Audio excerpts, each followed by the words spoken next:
I think I just wanted to be loved unconditionally. If you're able to get a mentor.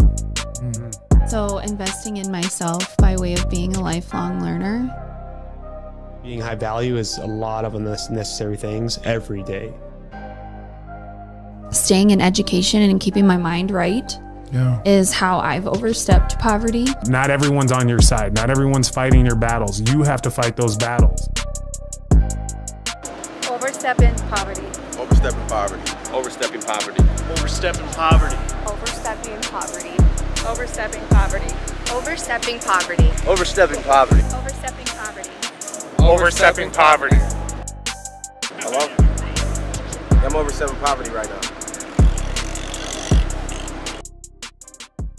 Welcome back to Overstepping Poverty, the podcast that provides you with tips, tricks, and hacks in overstepping poverty. My name's Daquan Brooks, and I'm here with my co-host, Zacchaeus Shaw. How you doing, Zacchaeus? I'm doing good, my man. You know, blessed to get to experience another holiday with the family. This year got to have my son's first Christmas. He's almost 2 months now, so Milestones, man, milestones. yeah, I love it. It's crazy. You know, having a family of four now, it definitely is a lot of work. But I will say, you know, the transition of going from 0 to 1, I think, is a little more than going from 1 to 2. Yeah, just because of that paradigm shift. Yeah. You know, where you're like, that first one, you're getting ready for it. I am. You know, it's coming. Am. So that first one, it's hard to really prepare for something that you don't really know. So it's that second one's a little easier. I can agree with that because as I'm going through this now, I'm like, man, April, that's 4 months away. I'm like, how do I prepare for a child? How do I prepare for another human that I have to take care of? And I think of it, and it's probably bad for me to compare it to like this, but it's like my dogs. You know, when I got my dogs in the house, I'm like, okay, you know what? It's no longer just about me. I have to make sure that these dogs are fed. I have to make sure that, you know, they're potty trained. They're not peeing and pooping everywhere, right? And that they're taken care of. But essentially, I mean, the world sees humans obviously completely different. I don't. I feel like dogs are humans to me. I mean, they're family to me, you know? But so like, I'm like, okay, well, April's going to come around and I've got a human. How do I prepare? And everyone keeps telling me, they're like, there is no way to prepare. I mean, it's just taking it one day at a time. And I'm scared for it. I am scared for it, but I'm also super excited. So yeah, don't be scared, man. It's a beautiful thing to experience, you know, and I think, you know, and we'll get into a little bit of this topic later, but I think one of the biggest blessings that people miss out is actually being able to be there for their kids. You know, and we know a lot of people that didn't grow up with their father or their mother, and I think like that sucks. You know, sucks for the kid for sure, but as a parent, I don't know, those feelings that I get, you know, when I will go home and stuff like that is amazing. So I'm excited for you, man. But I'm also excited to get into our episode today. We have a very special guest, somebody that it's been really cool to see their journey from, you know, for at least for me, someone when we were in high school on the gridiron, you know, balling, and then to see this guy grow from there, reach his dreams and kind of follow him along since then. It's a blessing, you know. So I'm going to introduce, you know, a great person, personal coach for a lot of people. So if you guys are out there, you're needing some help, this is definitely a great guy to listen to and tap in with. We have the great Keyen Lage on the podcast today. Welcome. Thank you, fellas. Let's go. Yeah, I'm excited to be here. We're going to jump in and have some really good conversation. Absolutely. So I can't wait. Yeah, man. Well, I'm excited to have you. Like I said, it's been cool watching your journey. We got to kind of reconnect about a year ago through Zoom, and that was awesome. I think we talked for almost 2 hours on Zoom, and that was a little bit about the coaching that you do. And I remember talking to my wife after we got off our call on Zoom, and I was like, damn, like I really want to do this. But I know that there is a financial responsibility that comes along with this, and I don't expect this guy to give it away for free.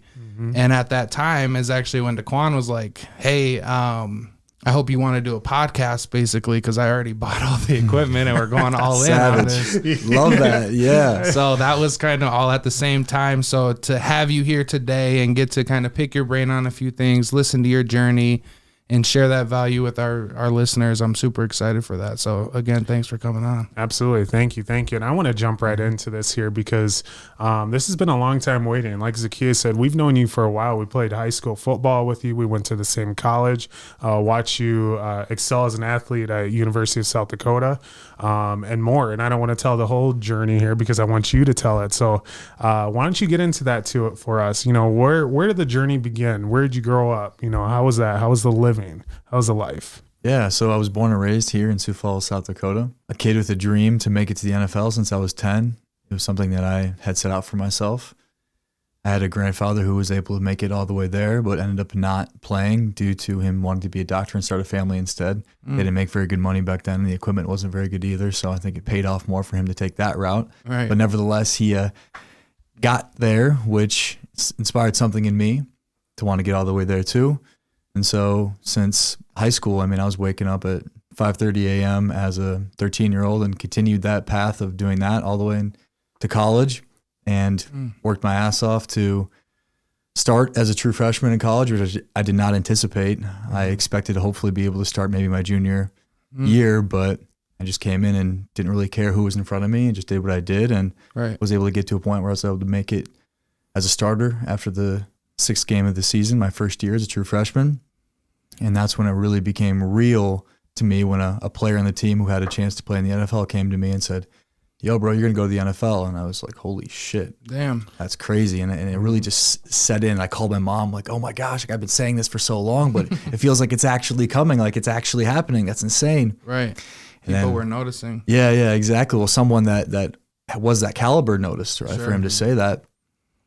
But for a kid like me from South Dakota growing up, man, I had to, going to college camps, I remember I had to write a proposal to my dad because we didn't have any money to pay for camps. I said, if you pay for this camp, and I remember writing at least a 1-page letter to him, I said, you won't have to pay for my college.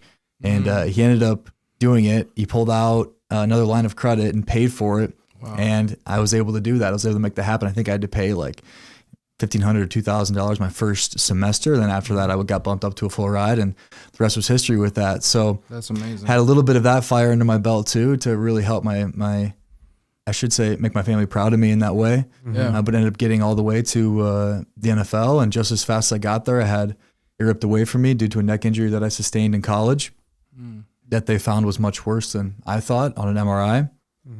And after that, it's a whole different path, different story. But after football, it was really just me committing to the path that I wanted to do, separate from what I believed I should do or what anybody else thought that I should do. And there's a lot that goes into that, which I'm sure we can dive into at some point. But absolutely, sure. And I feel like there's a lot to unpack there. So I want to move back just a little bit here. And you had mentioned that your grandpa had made it to the NFL there. I have to ask, as just a mentality, as someone knowing that someone in your family has made it to the NFL, do you feel like mentally you move and think differently because you have that personal connection to someone like, hey, if someone in my family can make it to the NFL, I definitely can too. Did you feel that in any way? Absolutely. Okay. Yeah, it ripped off the barrier to it. I remember my youngest brother, when I was a freshman in high school, we were driving the car one day and he said, "Keyen, are you really going to go to the NFL?" And I looked at him and he told me the story about 2 years ago, actually. I don't remember it. I just looked at him and just said, yeah. There wasn't a doubt. It was just very, it wasn't very emotionally charged. It wasn't like, yeah, I'm going to do it. It was just, just kind of like very matter of factual. So I probably can say I attribute that to knowing my grandpa did. I'm sure that was one of many factors, but it was also probably the mentality that he had surrounding life. And I think there's a lot of benefits to perfectionism, but also some downfalls at the same time. So I could pair a lot of the different characteristics that I feel like I have with that. But I think from the beginning, knowing that he did that and having him as someone that I could look up to in that way, naturally, I think it was more easy for me to get on board with the idea that it was possible for me. Right.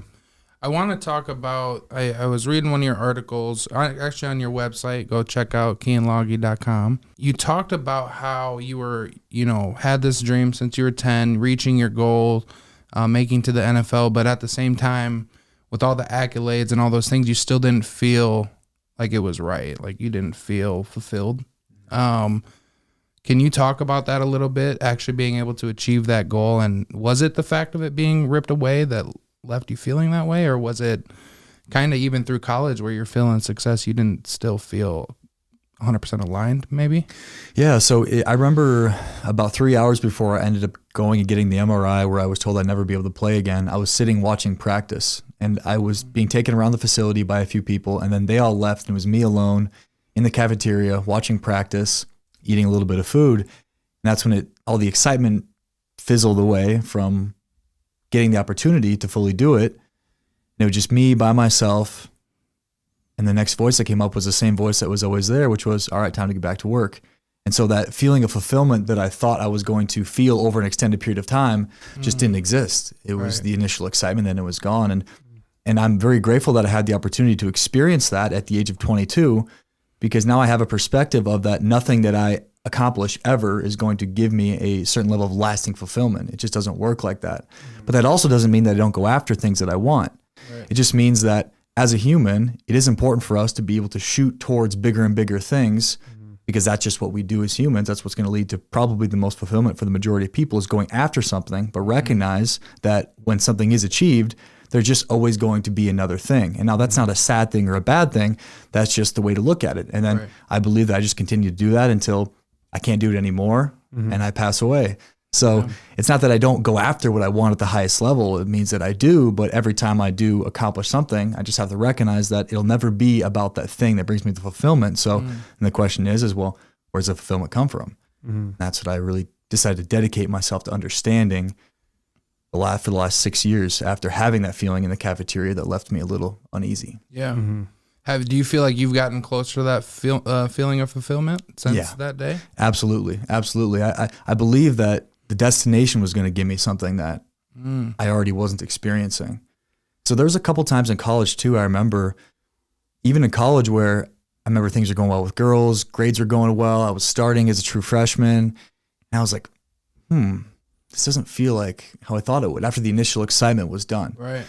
And so that was my initial taste of understanding that anything that I accomplish isn't going to bring me the fulfillment that I really want. Right. But the NFL really helped me become clear on that. And so that's where my path now is more of understanding that it's not even about the process of the journey, but just about whatever is exciting or inspiring for me to do right now. Yeah. That's where my fulfillment's found, in whatever is right now. And being able to adopt the mindset of just keep my head down while appreciating, enjoying what I'm doing. And when I accomplish something, it'll be something that feels good because it's a testament to the work that I put in and the time that I put in naturally. But it's more of not waiting to feel fulfilled until I get somewhere, but more so experiencing the feeling now and allowing whatever happens to be a byproduct of the feeling I'm already experiencing. Right.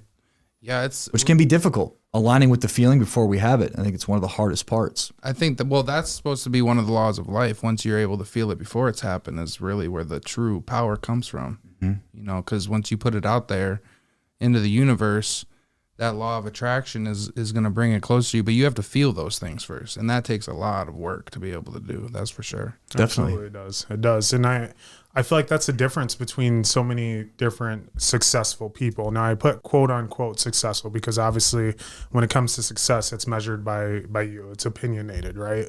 You know, if I feel like I'm successful, someone else could feel like, well, I've done more, so I'm more successful. But anyways, with people and them trying to be successful, a lot of them, they reach a barrier and they just sit and they stop. You know, they feel comfortable where that's at. But with you, obviously, wanting more, it's just like us. I think there's not a lot of people out there that have that hunger or have that mentality to keep going and keep going and keep going. It just becomes a breaking point where they're just like, all right, I've had enough. You know, I worked so hard to get here, so I should be able to lather myself and all these goods and whatever I worked for, and I should be able to feel accomplished. And so they stay there and then they level out. So just as far as you got successful, it just as quickly as you can become unsuccessful as well. So yeah, and I attribute a lot of that to what I just talked about. I attribute a lot of that to a certain level of burnout effect or a massive imbalance that happens in the process of pursuing or moving toward success that needs a break after. It needs something to stop because of the exhaustion associated with it. There's such a fast race that people are on to get somewhere that causes them to be exhausted at the end, which causes there to be a crash. And so I've adopted a mentality of it's not even a race.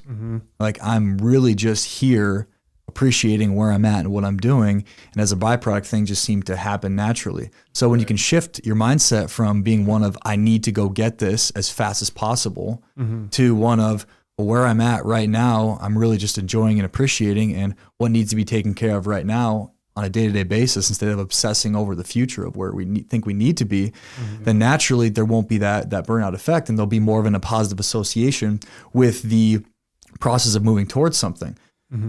That's what it's all about. It's being able to build a positive association of forward progress momentum. It's hard to develop a positive association when we're disciplining the shit out of ourselves, when we're preventing ourselves from feeling any type of positive way, when we're dedicating all of our time and energy and resources to the attainment of this thing. Naturally, we're going to get burnt out, of course. And of course, if you get burnt out, your brain's going to develop a negative association with the process. So for your own sake of being able to continue the process, you'll learn how to be able to follow the process in a way where you're not waiting to feel a certain type of way. So what you're saying is, with that process, when you make that process something that is causing this burnout, you're mentally associating the process with pain and the things that you don't want. Correct. So that makes you afraid of actually doing what needs to be done to reach the goal that you're wanting to reach, because of you're burning yourself out. That's it. Or when you get there, not wanting to go any further because you have nothing left, and that's the brain's association now. Now you have to try to rewire that association that the brain has with it. Now it's possible, definitely, but most people aren't even aware that this is happening. They're just aware that they don't want to keep going. And so they just don't.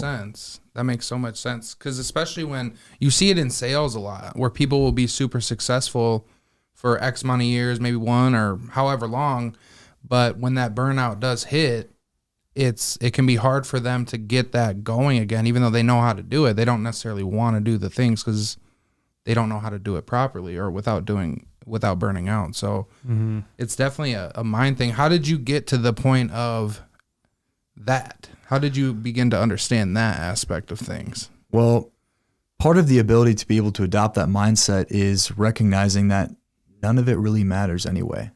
So I don't know if it's psychedelics or if it's just the amount that I've consumed information that exists beyond just having success in society that's gotten me to the place of having this understanding.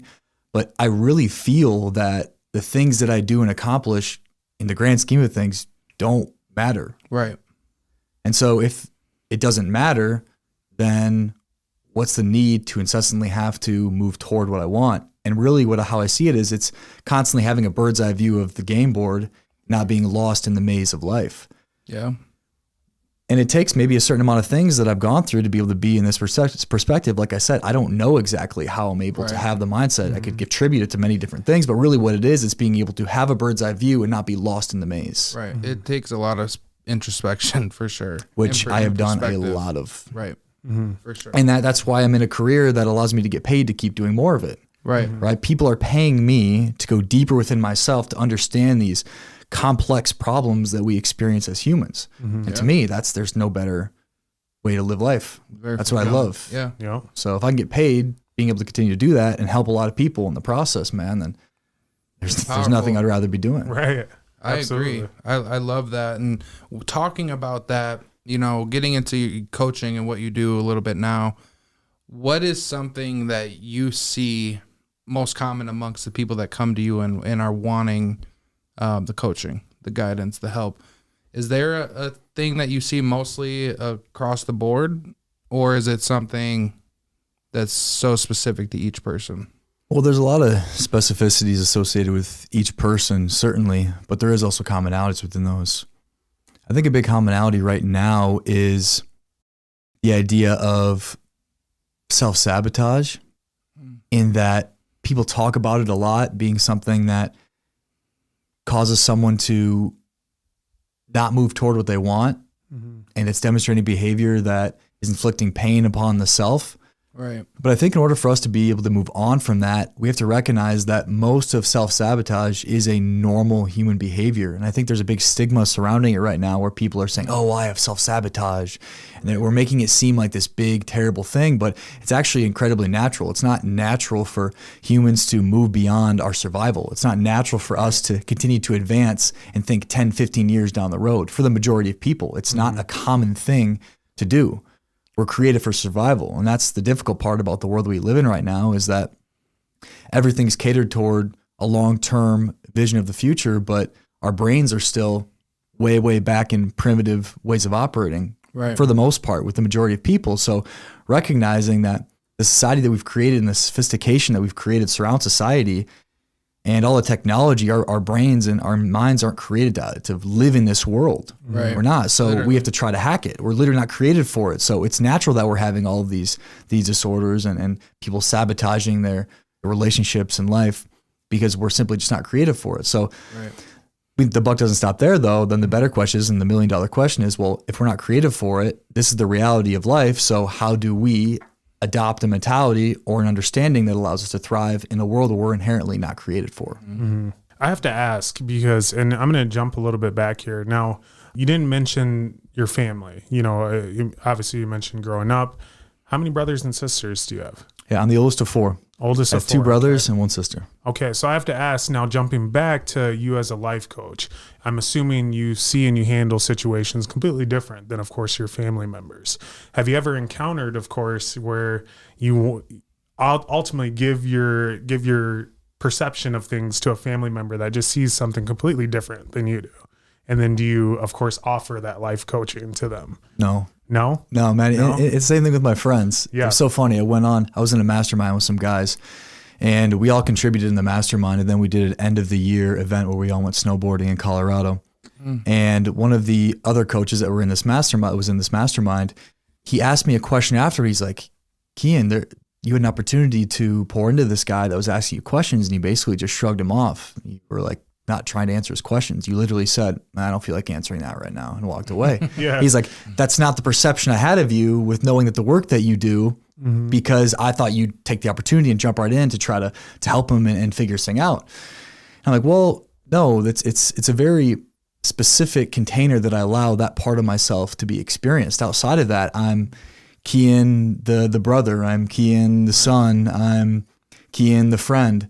And so me in the container and what I represent, I say that's the Genie, that's my alter ego in the container, is different from me outside of that. I'm actually very chill, relaxed. I'll stand up for myself and I'll say outlandish shit if I need to or want to, but I'm not always the first person to try to fix anybody or correct anyone unless it's asked for. Absolutely. So there's friends. I mean, the majority of my best friends have all worked with me at one point or another, but I've done a great job of being able to be specific about, okay, this is the container that we're doing coaching in, and this is our friendship container, and they're two very separate different things. Absolutely. So my capacity to separate my identities and compartmentalize them, I think, is very good. And I think that's what makes me such a good friend and a great coach, and that I'm able to not have those lines be blurred, which I think a lot of coaches have a difficult time doing because they're caught in the identity of what it is to be a coach. But I've never been caught in the identity of anything that I've done. It was the same thing with football. Yeah. I think that was why I was able to transition so fluidly from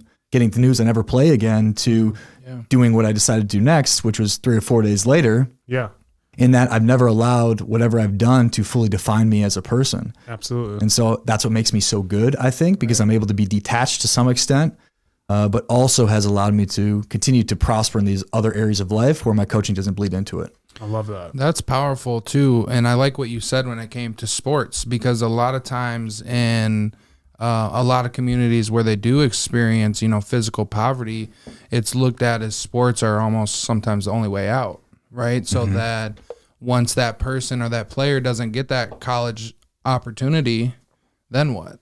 A lot of times they don't have a second plan. So when you talk about identity, I think that's so big because people get so caught up in what they do and they think that that's who they are.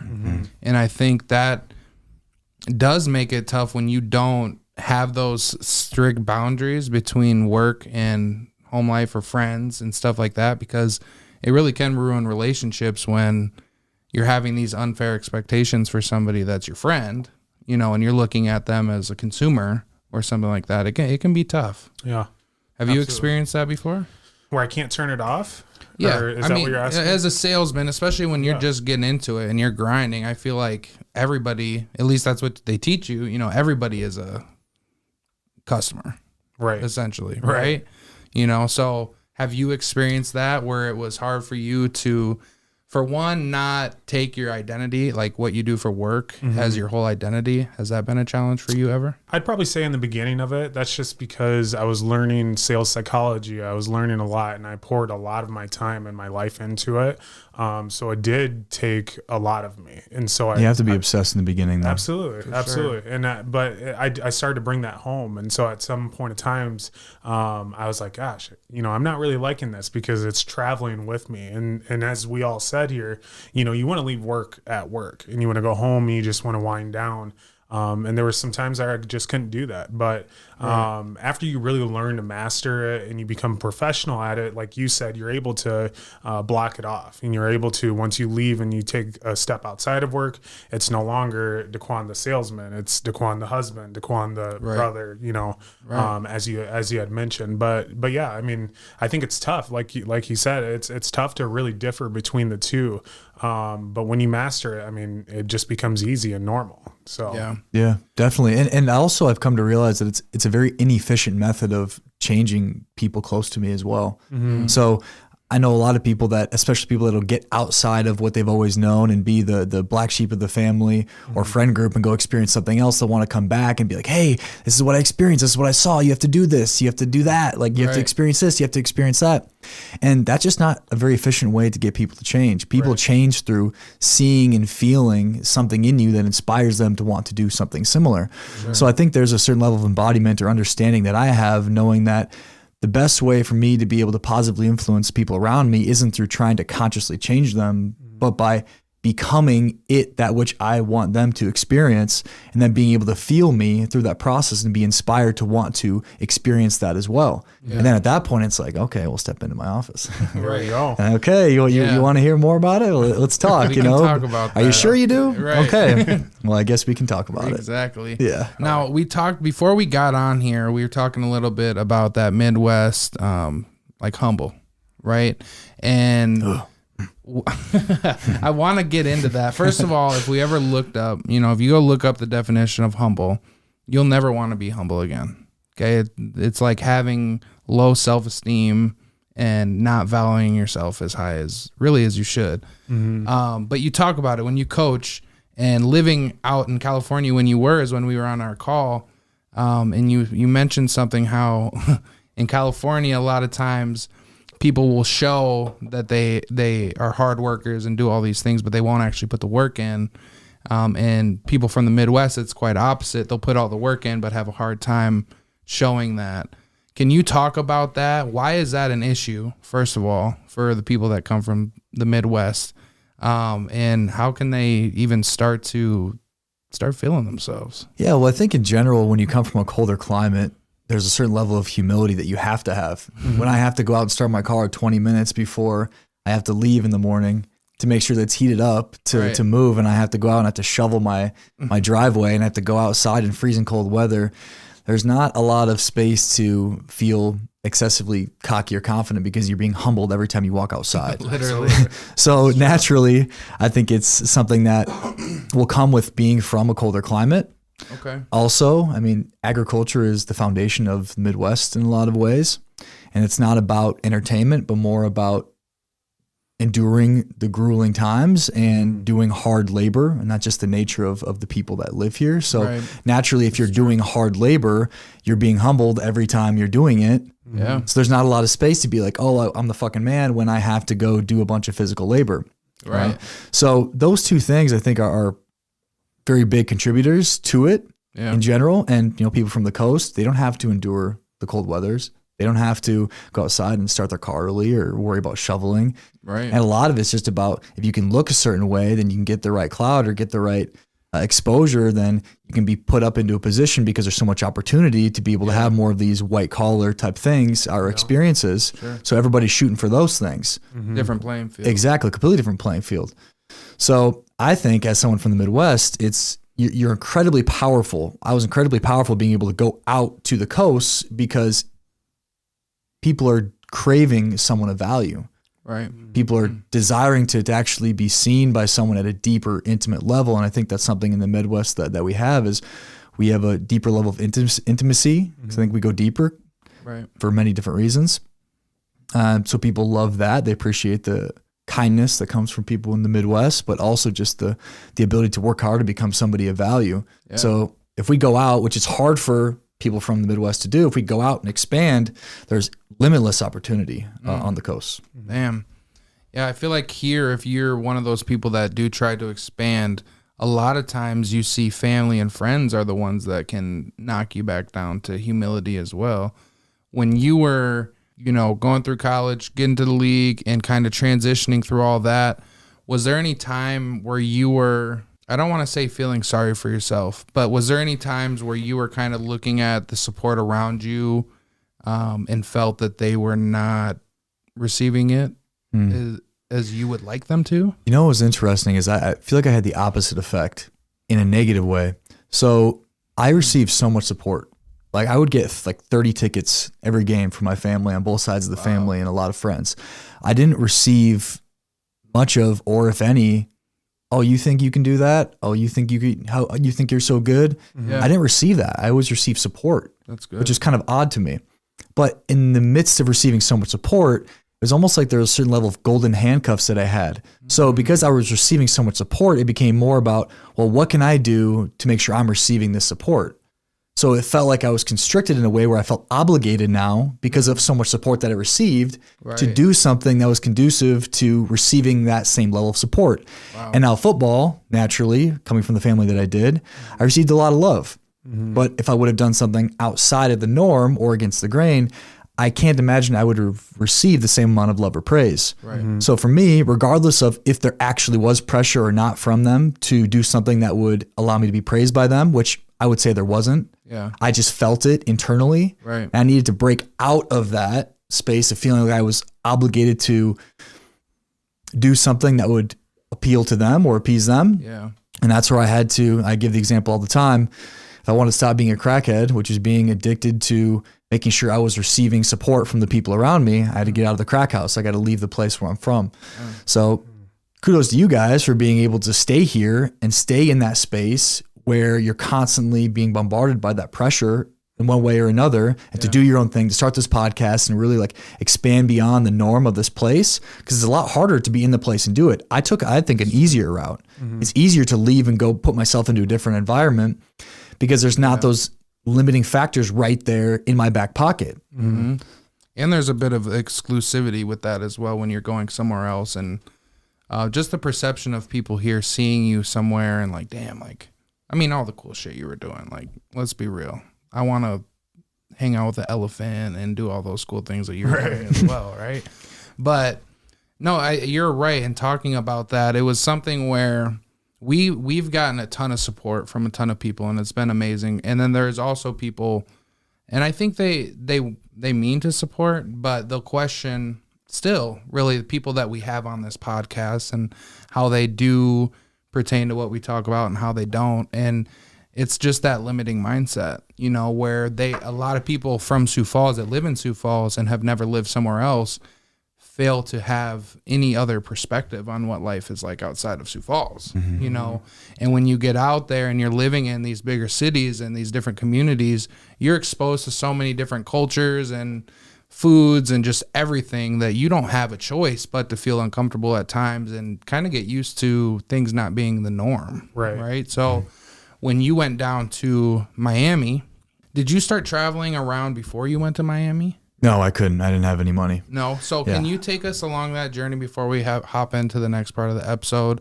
of you done with the Chiefs, going to Miami, from there kind of going on your journey? Yeah, so I moved down to Miami with the anticipation of working at a gym called Equinox.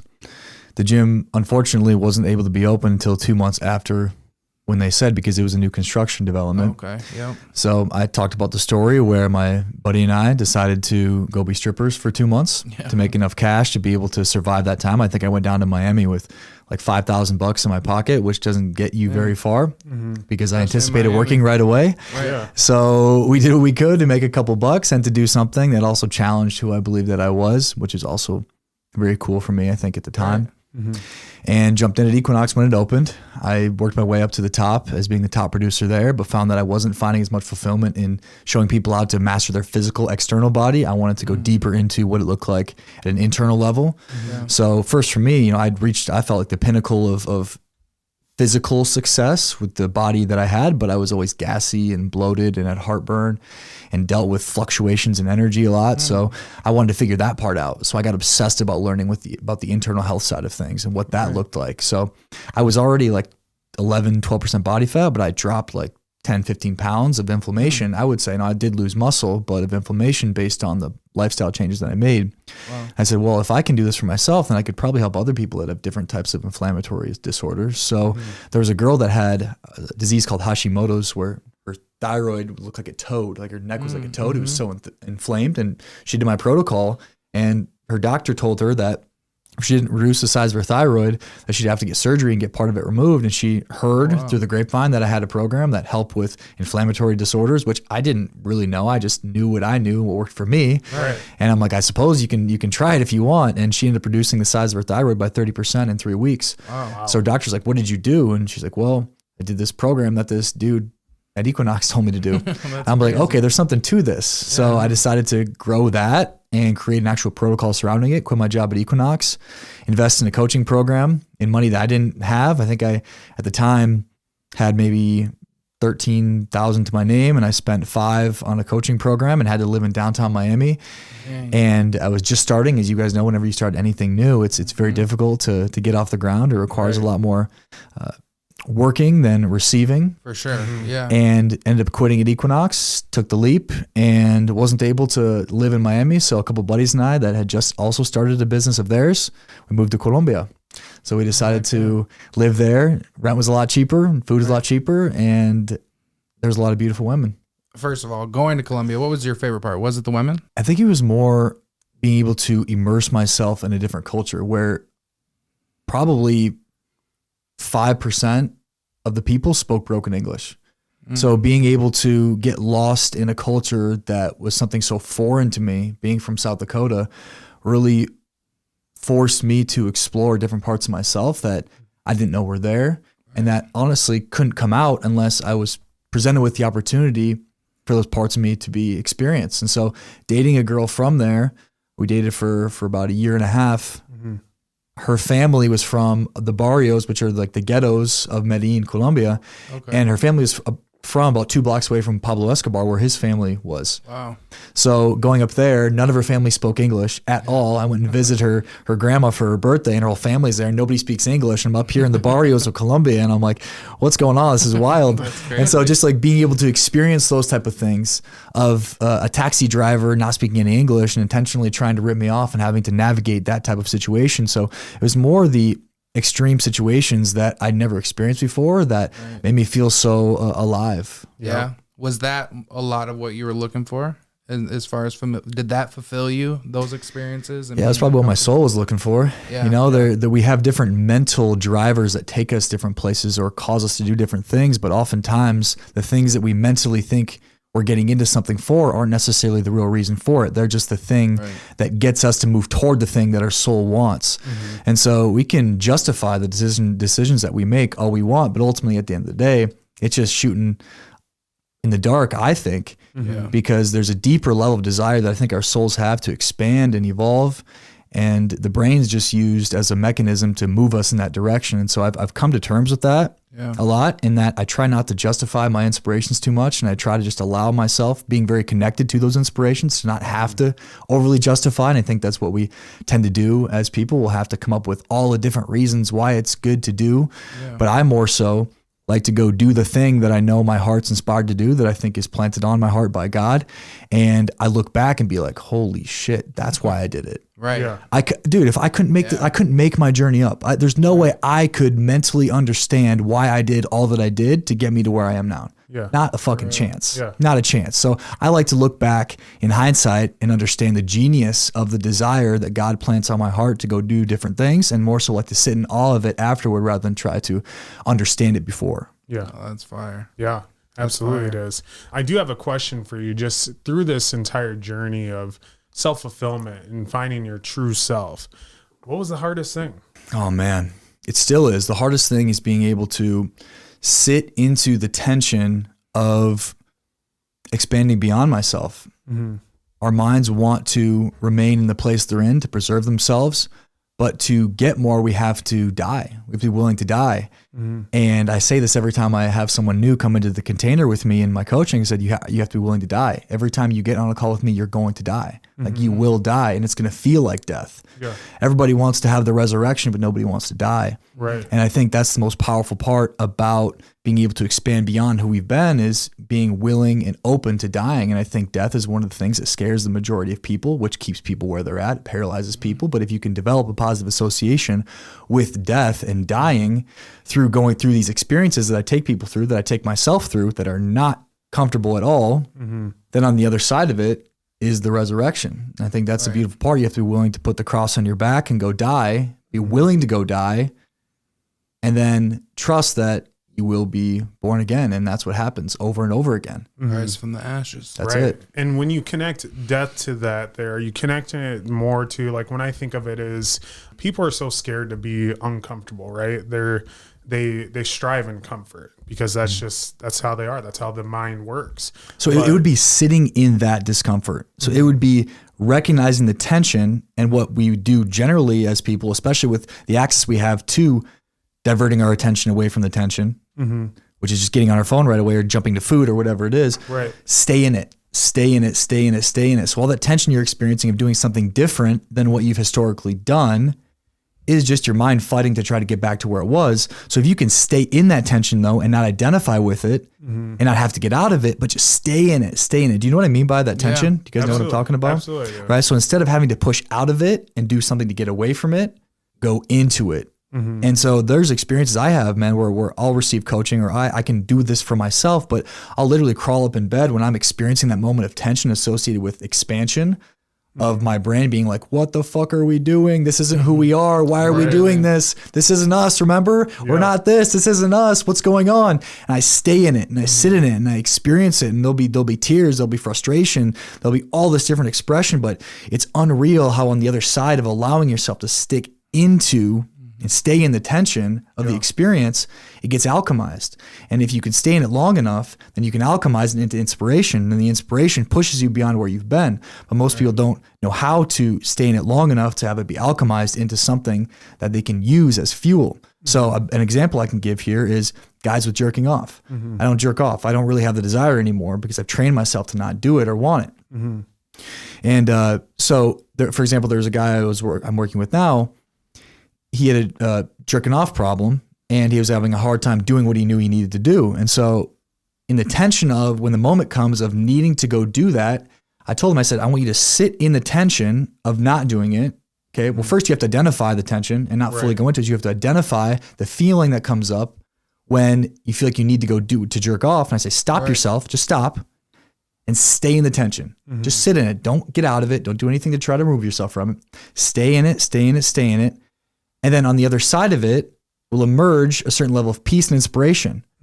So if we could sit into the tension, we can alchemize it long enough to be able to understand what's on the other side. And so he experimented with this and found that when he would sit in it long enough, there'd be inspiration that would come for him to go make content or to go do something that was productive to what he really wanted, which is super powerful. Transferring that energy. Exactly, because it comes from the same place. It's from that same area. You can get all esoteric with it if we want, but really your creative energy is from the same place that your sexual energy come from. So as a man, when you're releasing your seed, you're releasing your creative energy. And so you better be releasing that creative energy into a woman that you want to create or build something with. And if you're not, you're literally blowing away your creative energy. Wow. So that's now the association I have with it, is that when I'm blowing a load, like that better be going somewhere. Yeah. Like I value my seed so much, and this might sound arrogant, but I don't give a fuck. Like I value my seed so much that whoever's going to receive that is going to be someone that is very special to me. Right. Absolutely. As it should. Yeah, right. And so I'll even go through experiences where I won't come. Like I'll intentionally won't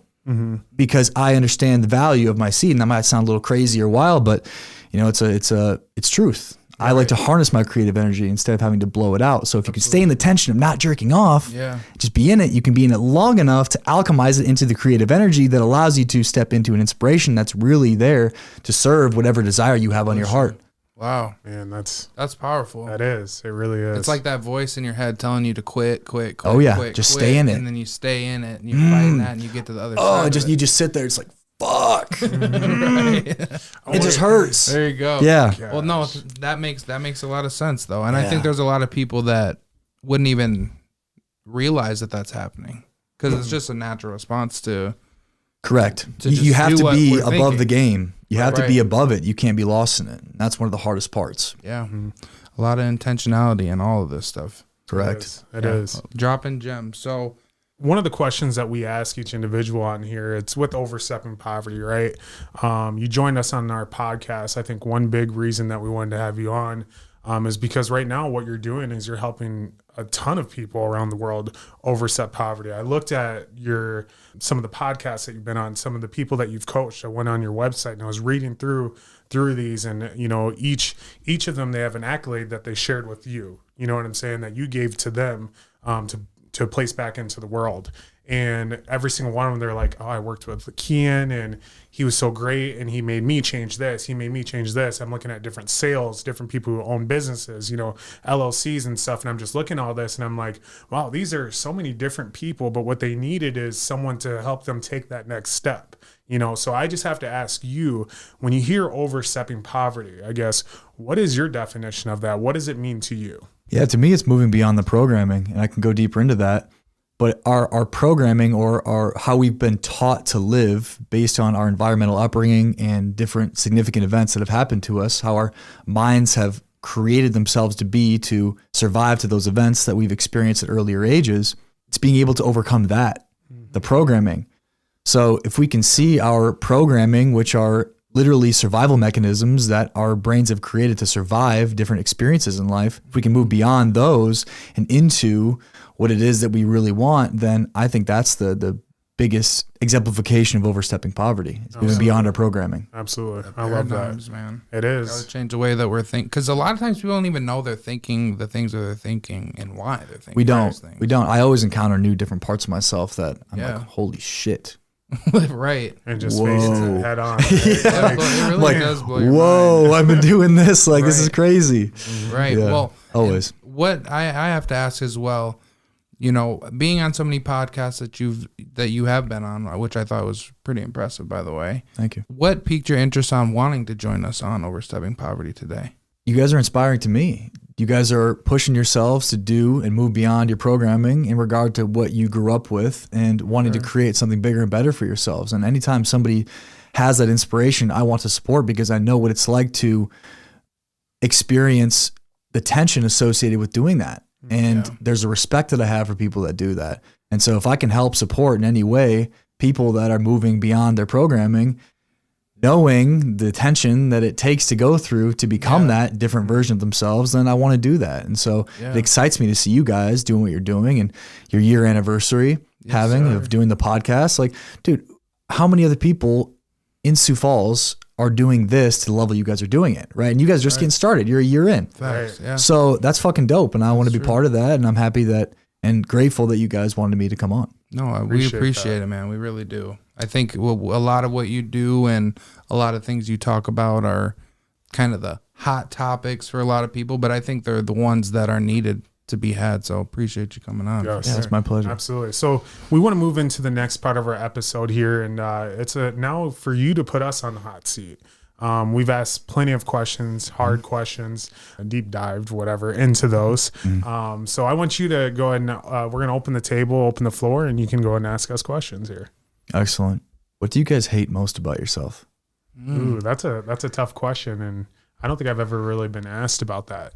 But it's easy for me to answer because it's something that I've been trying to work on daily, and I keep falling into that little voice that's like, no, quit. But it's my health. I think in college was a great time that I truly found myself, and I got into fitness, and I loved what I was doing. I was eating right. I was working out every day, and it was tiring, and it took a lot of time. And so as we grow older, there's one thing that we always tell ourselves: we don't have enough time because of work, because of this, so I make the unconscious decisions to eat worse food or not go to the gym and I tell myself plenty of times, I don't have the time to do it, but I do. I know that I do. I'm just taking the easy way out. So that's just one thing that I do. I don't like much about myself, and that's me becoming more comfortable in that, because I live in uncomfortable situations. Obviously with this podcast, I just started doing content creation, with me even just going into sales in the Midwest. I went out to Rapid City, and that's where a bunch of farmers are and whatnot. And you just don't see a lot of people who excel in sales out there that are of color, and especially to put yourself out there and really truly build a relationship with not just one person or one specific, group, but everyone. And that's exactly what I did, but I think that's one thing I'm trying to work on and become more comfortable with myself in that. The health side of things. Yeah, it is. I would say that aspect, physical health, but one of the biggest things like internally that I just can't stand about myself is procrastination.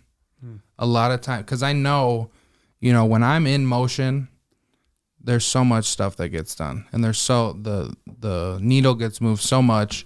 But there's times where I do find myself in a procrastinating state, and and I'm not even always understanding why, and I think there is an underlying reason why we do the things that we do. And so when it comes to my procrastination, I feel a lot of it has to, like, my big goal for 2024 is my routine. Just because I feel like when my routine is good, I don't procrastinate as much. I'm more in motion. I'm flowing. I'm getting things done. So yeah, that's probably what it is for me. What a great question. Yeah. And I feel like I have some insight into both of those. They're both very much things that come with, I would say, a certain level of exhaustion from other things. So naturally, being a dad, I'm sure you have certain exhaustions, and doing what you're doing, moving beyond who you've been and getting really good with sales and starting the podcast and creating content, it does take a certain level of discipline and willpower to be able to do those things. Right. And so I would encourage both of you to look at your lives right now and look at what are the low-hanging fruit or the things that are consuming the majority of the negative headspace that you have, and being able to focus on being able to solve those immediate problems. So that's always the first thing that I do with all my clients. If they want something big, we have to first focus on what's hanging in front of their face right away that's preventing them from being able to move towards it. Yeah. Right. So being able to say, well, there's this thing that I haven't addressed, or there's this person that I have this thing going on with, or I just haven't taken the time to learn about this thing. Right. So it's getting really honest about the low-hanging fruit in your life that's causing you the most tension and frustration, and addressing it. And naturally, as a byproduct, once that tension's released associated with those low-hanging fruit, then naturally you can begin to just do those things that you really want to do. So instead of imposing a level of force upon yourself, getting frustrated at yourself for not doing it, instead take accountability for the reasons why you're having a difficult time in the first place doing it, which oftentimes is because there's something else that you might be avoiding that needs to get dealt with first. Right. Thank you. No, I think mine, a lot of times it does come with work with me when it comes to procrastination, because you have a point for sure there when it comes to feeling like it's where you want to be or something like that. If you don't feel like you want to be somewhere, you're not going to have the same type of enthusiasm, same type of effort that you're putting into those things, which if you're doing things that you don't necessarily want to be doing, you're going to feel that burnout a lot quicker as well. So I think there's definitely an alignment issue when it comes to some of those things, which I tend to see. Which is tough though. Common. It's tough, like, because that's your bread and butter right now. Like that's paying the bills, Exactly. So being with the tension of knowing that I know I need to move beyond this and expand beyond it, while also knowing that, well, this is paying the bills for my family. Right. That's a difficult position to be in. For sure. But I mean, it's a problem worth solving. Definitely. Absolutely. And finding a solution to it, I think, is worth it, because that is an energy drainage in your life that's probably taking away from your ability to be able to do your routine consistently. I mean, if you're not excited about what you're doing, you're not going to be excited about the routine you're going to do before going into it. That's fact. Naturally. That's true. But it's not easy. No. If you can put the intention into it and put some time and effort, and I don't know exactly what that would be, but solving that low-hanging fruit, then as a byproduct, you're going to feel more inspiration to do your routine. For sure. Let's go. I like that. That was a great question. What about you? I worry sometimes about, I've always had this, my like incessant desire to move beyond where I am, and like this expansiveness that I feel like it's just who I am, and I don't know if I'll ever settle in that way because of the way that my mind works, and always looking to expand and move beyond where I am. Yeah. I'd like to think that it would, but I don't know. And sometimes that gets to me a bit. It's almost like, well, why can't I just like chill out? Yeah. So I think that's what helps me be so good at my work. I gave this example to my dad the other day of, if I'm focused on going to the NFL, then I'm going to be more motivated to figure out how to be the best college player. Right. Mm-hmm. Whereas if I don't want to go to the NFL, then I'm probably not going to be as inspired to become the best college player. Right. So if I'm always looking to the biggest thing, because the way my mind works is understanding that I have that capability of getting to the biggest thing, whatever that really is. It could be a fallacy. I don't really know. Right. But I can be so focused on that bigger thing that I'm more incessantly trying to understand the part in between it. Mm-hmm. So I can help people navigate those spaces deeper because I'm looking ahead, so I have to figure these things out. It's important for me too. Mm-hmm. But I don't know if I'll ever be fully settled in just staying in one way of being. Right. And that's where I'm from. Yeah. Right. The Midwest is generally very just okay with where we are, but that's not how my mind works. So I feel the same way. That I don't know if that'll be something that hurts me in the long run or not, but it's who I am. It's what I do. It helps you. I mean, you're always striving for more. It's almost like it feels like nothing is ever good enough, when obviously we're grateful for the things that we have in our lives. But I think it's a good thing up to a certain point, I guess, to always want to strive for more. I mean, at what point it will be enough for people? I mean, never, right? Yeah. I mean, I have pretty wild aspirations. As you should. Yeah. So I don't know, maybe I'll get to 35 or 40 and I'm like, oh shit, well, maybe I should have chilled out a bit here or there, but I guess only time will tell. And I like to think that the desires that are planted on my heart are there by God, and I want to trust that. But in the process, my human element to myself that still has emotions and that still has programming, has a hard time being able to deal with the size of the aspirations that I feel like God has. So I hate that I have that battle sometimes. It's natural. I think it's a good battle to have, in a different mindset. I really do. What do you feel is the biggest hurdle as individuals that you've had to overcome to be where you are right now? The biggest hurdle for me, and I remember it, I don't remember specifically, but it's been within the last 2 or 3 years, and it's literally having the conversation with myself that you're not in survival mode anymore. Like the things that you had to endure, and it's for most people. Daquan, with his upbringing, going through everything that he's gone through, same thing with everybody. If you had a tough upbringing and you had these terrible traumatic experiences, there's oftentimes you're not going to have to experience a lot of those same things throughout your life after. So people often associate everything they're doing and having the same response with what they had during those times as they're growing up, because they didn't have the control that they have now and all these things. So at some point you have to come to terms with like, okay, I'm not living in that environment anymore. Mm-hmm. And I think it's hard to really understand that unless you're asking yourself, like, why am I even doing the things that I'm doing? Why am I hanging out with the people that I'm hanging out with? Or, the saying when they say, the 5 people you keep around you is who you're most likely going to be like. Unless you have the realization that you can be worth more than the surroundings that you've always had, then you're never going to be able to grow until you get into a different environment. So I think it starts with the mindset, the when I told myself I'm not in survival mode anymore, it was more of like, I'm good. Like it was a feeling of like, you're good. No matter what happens, no matter what comes your way, everything that you've ever been through, you've been able to get through it. So why wouldn't you now? You know, so. But that can also be the thing that leads you to be more complacent as well. Because if you've only trained yourself, well, been trained by your environmental upbringing to get out of survival, then you don't know, your brain doesn't know what else there is. Right. That's right. true. So naturally, when you find a place where you're like, well, I'm not in survival anymore, and your brain's like, well, what do I do with my hands? Sure.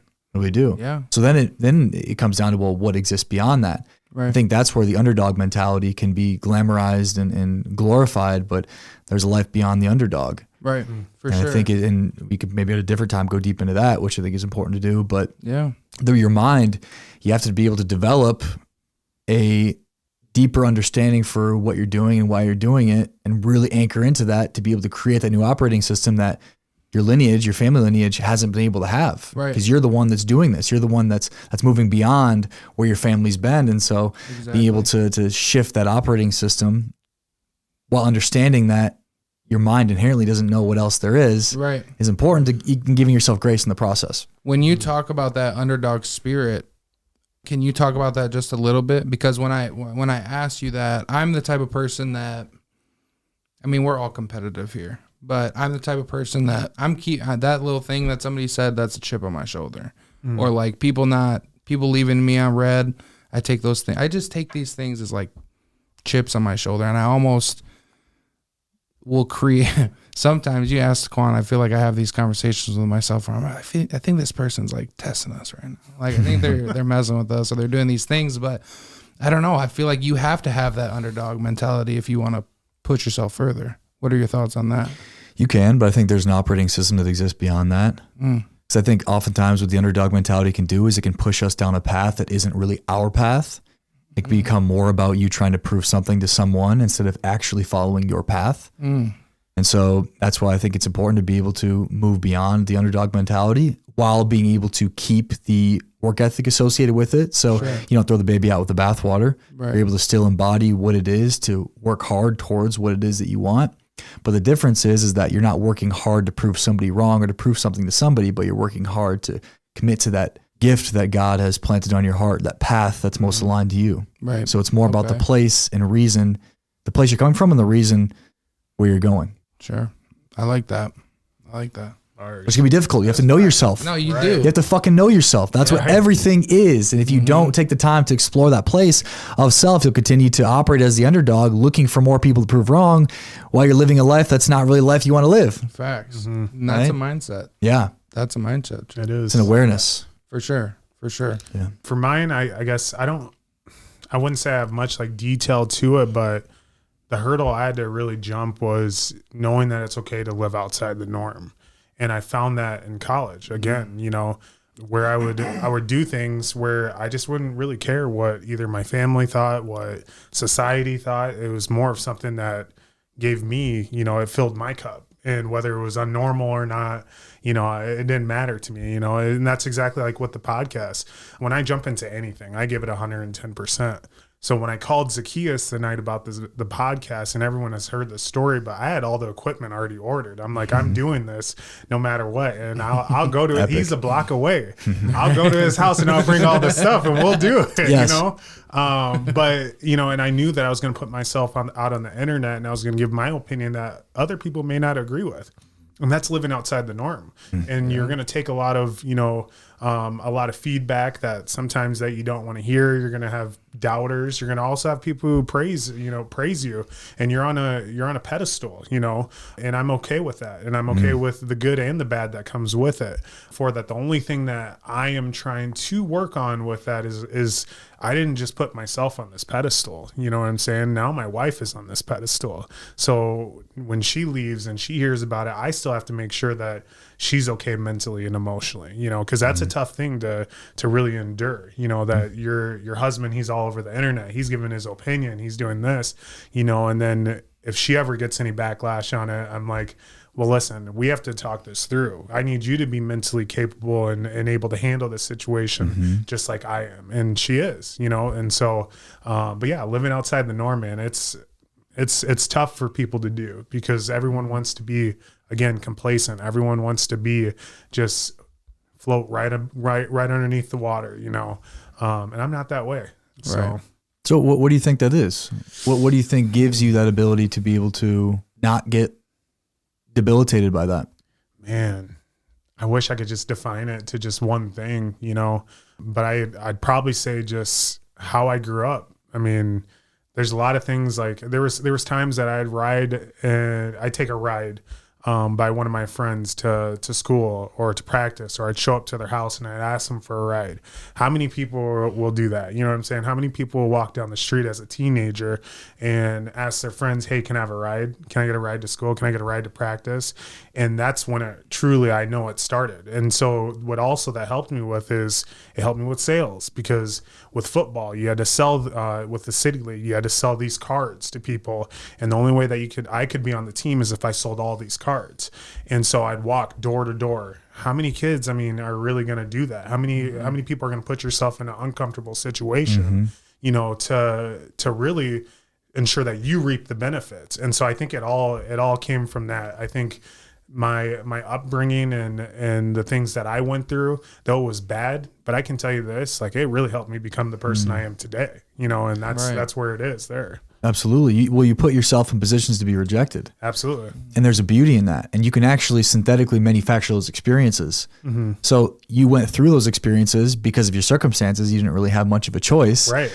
Which was a gift for you to be able to move beyond who you've been. But something that I actively practice, and a lot of people don't understand this because I use social media as somewhat of a game outlet for myself, whereas I think most people see social media as just true, raw, authentic expression. But I've gone through different seasons where I did underwear modeling in Colombia, and I would share all of it on my social media because I knew the potential backlash that I would get from it. I knew that people were going to think a certain way about me or about the situation that I needed to endure or to experience to be able to be less affected by them. So it's the same thing with Facebook. I'll make Facebook posts that I know are going to trigger people that are going to bring that to me so I can experience it and be less controlled by them. So understanding this, we can manufacture these experiences where we get put under criticism to be able to receive that criticism, so our central nervous system can be able to adapt to it. And then as a byproduct, which as you were through the years, the more things that you did that put yourself in position to be potentially rejected, you have greater capacity to be able to do more things that exist beyond the opinion of the people around you. So that's oftentimes what I'll use in different seasons social media for, is to be able to induce certain emotional responses, to be able to receive that negative feedback, to be able to be less controlled by that negative feedback so I can do more things that I want to do. I love it. Man, I think when you say stuff like that, I was just thinking Tiger Woods and his son's coming up right now, and they were just talking about how Tiger Woods talks the most shit to his son and gets in his head and does all these things. And it just reminded me of when there's nobody else on the course or on the field or anything like that that can say something and get into your mind and throw you off your game. There's power in that when there's nothing that anybody can do or say. And not only did that shit talking actually like not hurt me, now I'm on a whole nother level, right? And now you fucked up, right? And that's crazy. That's powerful. So yeah, that makes sense when you put yourself into those positions where you get to a point and everything that people are saying about you, it doesn't really matter, because it's not nothing you don't already know, right? So that's crazy. It is. The more I put myself in the direction of the fire, then the more free I can become from it. Yeah. That's facts. It's like that feeling in your chest when you know you need to say something, or you know there's an urge that you need to be doing something, instead of running from it, just going directly into it. Kind of like that's the tension I was talking about. That's a different form of the tension. Okay. Yeah. Absolutely. Can you be in that tension? It's tough. It's always all of it's about the tension. Can you sit in the tension of the evolution that you're having, moving beyond the programming that you're in? That's it. You can do that over and over again, you're gonna be in pretty good shape. That's so crazy to actually think about. Yeah, you know? It is. Well, I do have one last ask. We both do here, and that is 5 tips, tricks, and hacks that you would tell someone in overstepping poverty. Well, I think one of the most important things for people to move beyond where they've been is to know what they want. But in order to be able to know what you want, you first have to know what you don't. So be willing to explore and get a little messy in the pursuit of uncovering your deeper desires separate from your programming. A lot of the work is deconstructing who you've been first to be able to uncover what you really want. So don't be afraid to get messy with that. Make some mistakes, raise some hell, have a fun experience doing it. Yeah. The second one is do what you want to do. What do you mean by that? Do what you want to do and see what happens. Yeah. Just see what happens. Just do what you want to do and see what happens. That's number two. That. Number three is don't give beyond capacity. I think there's a belief that if I give, then I will receive. And sometimes you're just not good at receiving. And so as a form of not knowing how to receive, you will give because it's more comfortable. So people can get too comfortable, especially I can imagine people from the Midwest in giving, but don't know how to receive all that's meant to come back to you. Because there is a law of reciprocity in that if you give a certain amount, you should receive the equal amount in return. But if you're blocking that escrow from being able to be given to you because you don't know how to receive, then you won't get all the riches that God has planned for you with the giving that you've done. So if you don't know how to receive, then you'll forever be in poverty. Number 4 is try a lot of different things. I know it's very similar to number 1, but if you have an inclination to try something, just go try it and see what happens. Yeah. Notice how you feel. There's a reason you're feeling those things. Yeah. Now you could look at that and be like, well, if I gave in to everything that I feel, then I'll end up as a mess. And to some extent that may be true with some people. But if you take the time to get really quiet with yourself and remove all of the influences that are being imposed upon you, you get rid of the social media for a week. You get rid of any kind of content consumption, which I know is very difficult for forward-thinking people and entrepreneurs. And you just write and you find that there's a desire you have in your heart to try, then that's coming from a pure place. But oftentimes, if you never get quiet and eliminate the influences that are being imposed upon you, then naturally, maybe the desires you have aren't coming from a pure place. So you can understand by getting rid of the influences. And I think that leads me to number 5, which is take the time to get to know yourself by exploring the many different things, by writing, by getting rid of outside influences. I think that's the number 1, and especially in today's world, we're constantly being bombarded by influences from every direction. We can say that it's for our better benefit because we're consuming content. We can feel like moving towards something, but oftentimes it's less about consuming more content, but more about getting more clear about what it is that you are experiencing within yourself that you want to move towards. So there was a time where men didn't have all the resources that we have today in regard to moving towards something, but yet somehow they're able to accomplish incredible things. Right. Well, I think for many of those men, it was being able to be connected to that deeper place within themselves that knows what to do separate from anything else. And we have to try to manufacture that because naturally we don't have the ability to be separate from influences very well in today's world. So get quiet, get away from the other influences and see what comes up. I love that, man. Yes. I love that. A lot of inner work. It's all of it. It's all about knowing the self. That's it. Understanding where we have weaknesses, understanding where we have strengths, and being able to be really honest with ourselves about those things so we can move beyond where we're at and move out of poverty, overstepping it. Yeah. Yes, sir. Oh, yeah, man. Yes, sir. Well, we appreciate you coming on to the episode. You have dropped plenty of bars for everyone to hear and to really resonate with so they can become a true version of themselves and a better version of themselves. And for our listeners out there, of course, if you really like this podcast, like and share it. Also, don't forget to go to KeyenLage.com, right? Yep. Instagram, hit us with it. Yep. Official Keyen. Official Keyen. You also have Facebook. Do you have TikTok? I do, but I don't use it. You don't use it? No, you'll find all the same things that I have on my Instagram. I'm going to start to probably post some of the reels that I have, but Instagram and Facebook are the best places to. Well, perfect. Reach out to Keyen there. Other than that, as far as Overstepping Poverty, again, we have oversteppingpoverty.com. Please check us out on Facebook at Overstepping Poverty, as well as Instagram, YouTube, and we have TikTok, all Overstepping Poverty. Well, thank you guys so much for taking the time to tune in to this episode, and we'll see you guys next week. Thanks for tuning in to another episode of Overstepping Poverty. We hope you found this week's discussion informative and thought-provoking. We know that tackling poverty is a complex issue, but by working together and understanding the root causes, we can make progress towards creating a more equitable society.